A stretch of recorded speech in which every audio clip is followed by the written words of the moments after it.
Hello everyone, I am Divyagar. Today we will discuss types of chemical reactions. Chemical reactions के types यानी कि chemical reactions कितने types की हो सकती हैं, तो आज हम बेटा उसको डिस्कस करेंगे। तो नॉर्मली जो केमिकल रिएक्शंस होती हैं वो 5 टाइप्स की होती हैं। ये टॉपिक बेटा बहुत इंपॉर्टेंट है, इस लेसन का लास्ट टॉपिक और वेरी इंपॉर्टेंट टॉपिक है, यानी कि सब कुछ जो हमारी केमिस्ट्री है केमिकल रिएक्शन के इन्हीं टाइप्स पे डिपेंड करती है, तो आप इसको बहुत अच्छे से देखें। अब केमिकल रिएक्शंस के को यानी कि डिवाइड किया हमने 5 पार्ट्स में। Combination reaction, decomposition reaction, displacement reaction, double displacement reaction and redox reaction. तो अब सबसे पहले हम इसमें कॉम्बिनेशन रिएक्शन को एक्सप्लेन करते हैं। तो कॉम्बिनेशन रिएक्शन होता क्या है? कॉम्बिनेशन रिएक्शन को ही हम एडिशन रिएक्शन भी बोल सकते हैं।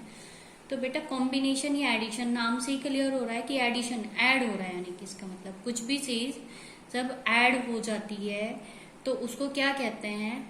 Addition reaction. उसको क्या कहते हैं?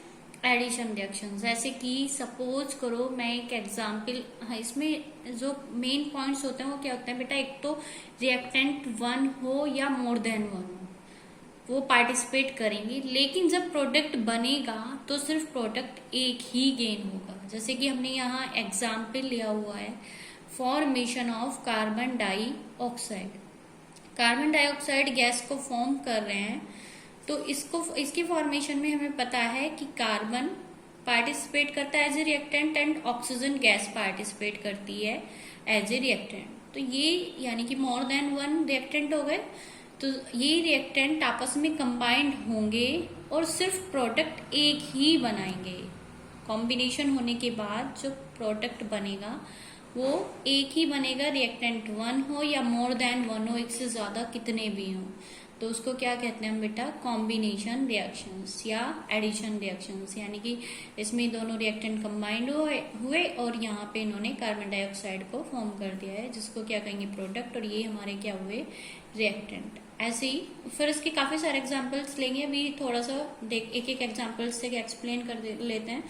Decomposition reaction. डिकम्पोजिशन इसका बिल्कुल अपोजिट है।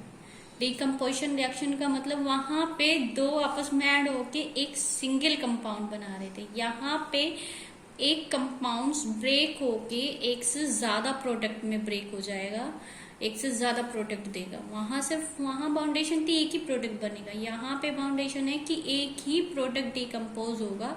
जैसे कि सपोज करो आप कोई स्टोन को ऊपर से फेंकी, तो स्टोन तो एक ही फेंक रहा है ना, और उसको टूटने पे वो उसके पीसेस कितने भी हो सकते हैं, वो तो डिपेंड करेगा कि आप उसको कितनी तेजी से ऊपर से फेंक रहे हैं। तो यानी कि ऐसे यहाँ पे डिकम्पोजिशन रिएक्शंस का एग्जांपल यहाँ पे लिया हुआ है H2O2, hydrogen peroxide. Hydrogen peroxide को जब हम डिकम्पोज करेंगे तो वो O2 और वाटर मॉलिक्यूल यानी कि ऑक्सीजन गैस रिलीज होगी और वाटर, तो यहाँ पे वो मोर देन 1 प्रोडक्ट दे रहा है हमको।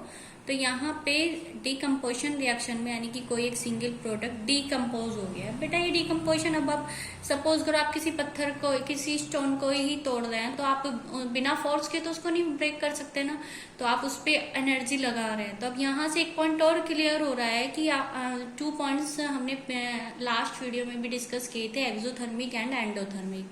एक्सोथर्मिक यानी कि एनर्जी रिलीज होना और एंडोथर्मिक यानी कि एनर्जी गेन करना।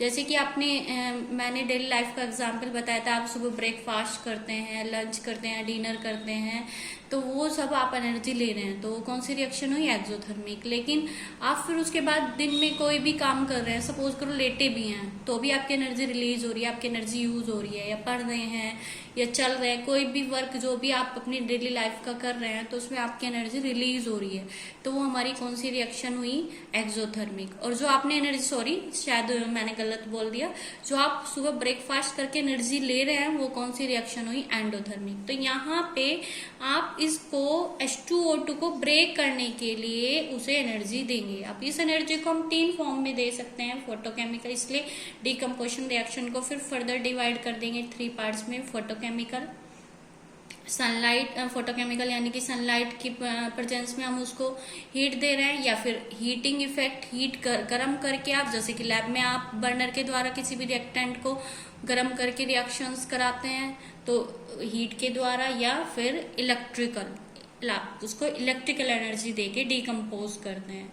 तो ये भी बेटा डिकम्पोजिशन को आगे डिवाइड करके आगे पढ़ेंगे। तो ये डिकम्पोजिशन रिएक्शन हुआ, यानी कि मेन पॉइंट्स क्या हो गया कि इसमें डिकम्पोज हो जाएगा एक reactant more than one product में। Next displacement reaction. Displacement reaction का मतलब तो डिस्प्लेस, यानी कि एक चीज को, एक रिएक्टेंट को हमने दूसरे रिएक्टेंट के से डिस्प्लेस कर दिया है, स्पेस चेंज कर दिया। सपोज करो आप दो स्टूडेंट्स एक सीट पे बैठे हुए हो और मैंने उसको उसके स्थान पे बिठा दिया और उसको उसके स्पेस पे बिठा दिया, तो यानी कि ये क्या हुई, डिस्प्लेसमेंट रिएक्शन।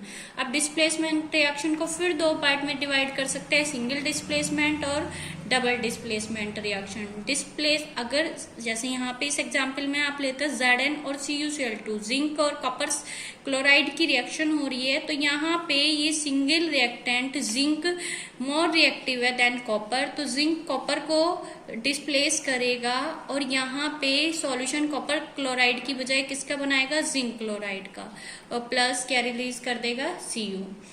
जैसे यहाँ पे सिंगल Zn, तब यहाँ पे सिंगल कौन हो गया, कॉपर।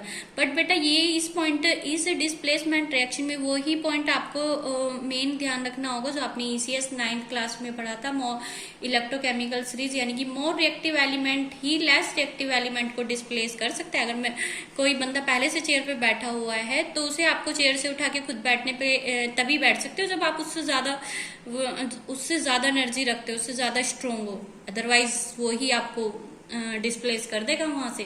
तो ये इसकी एनर्जी यहाँ पे कॉपर से ज्यादा है, इसलिए Zn कॉपर को हटाएगा। पहले कॉपर क्लोराइड का सॉल्यूशन था, लेकिन अब उसने कॉपर को डिस्प्लेस कर दिया और किसका सॉल्यूशन दे दिया, जिंक क्लोराइड का।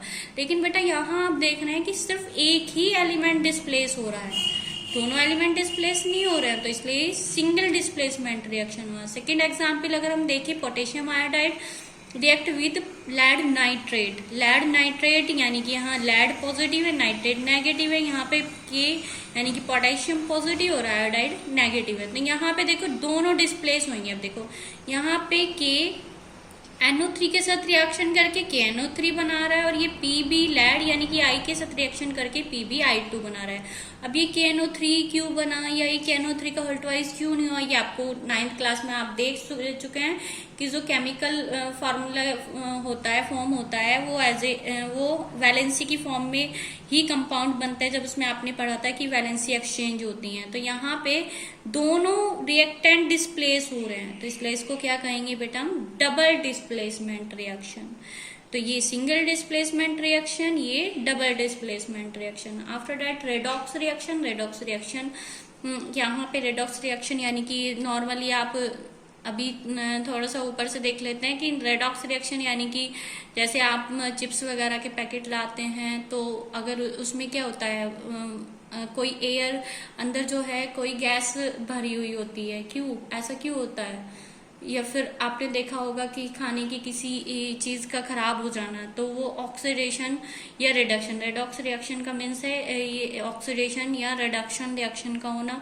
तो रेडॉक्स रिएक्शन में आगे देखेंगे। तो बेटा यहाँ ये 5 टाइप्स के reactions, combination, decomposition, displacement, double displacement और रेडॉक्स रिएक्शन कंप्लीट होती है। मतलब मैंने इनका ऊपर से थोड़ा थोड़ा आपको बता दिया। अब एक एक रिएक्शन को, कॉम्बिनेशन रिएक्शन या डिकम्पोजिशन रिएक्शंस को एक एक करके लेके चलेंगे डीपली।